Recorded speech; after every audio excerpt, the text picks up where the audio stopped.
söyle, beni bu karanlıklara tapşırma. Rəhm eyle, rəhm eyle. Yok bu kadar derde dözüm məndə. Öldüm mən, öldüm mən. Heç yok imiş zərrə vəfa səndə. Bildim mən, bildim mən.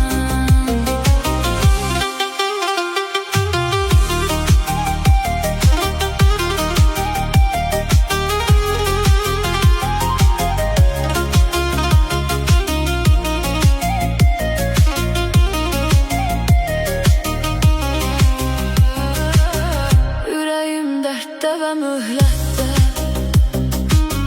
qalıb öz yarına həsrətdə.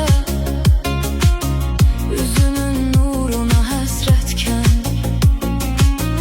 məni qoydun yenə zülmətdə.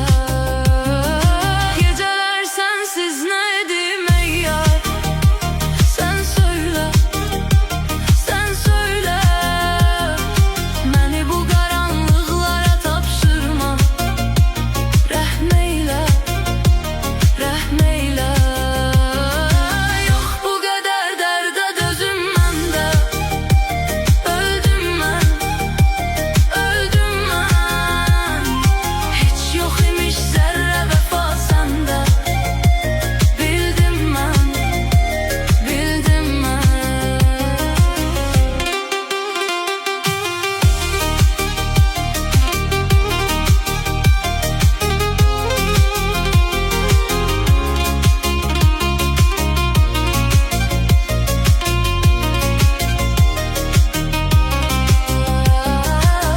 Yenə ruhum geceleri yatmaz. O səni tərk edəməz, atmaz.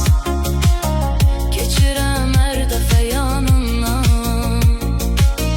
Çox uzaqsan sənə əl çatmaz. Sən mənə göylər kimi lazımsan.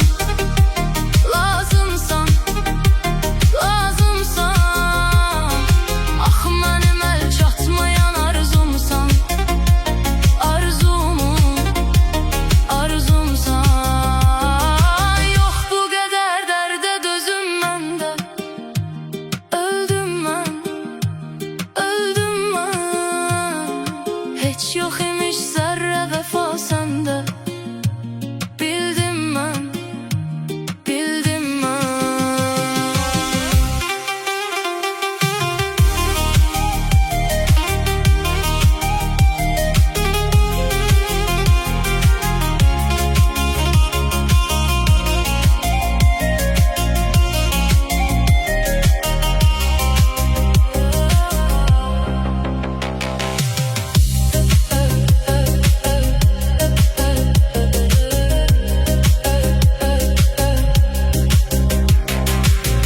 Yola diktim yine gözlerimi. Yine bir gün geleceksen sen. Oku mektuptaki sözlerimi. Nedir derdim bileceksen sen. Kalbimi mektuplara hak ettin. Bildin mi? Duydun mu? Her yazılan mektuba bir arzu. Saydın mı? Saydın mı? Yok bu kadar dərdə dözüm məndə. Öldüm mən, öldüm mən. Heç yok imiş zərrə vəfa səndə. Bildim mən, bildim mən.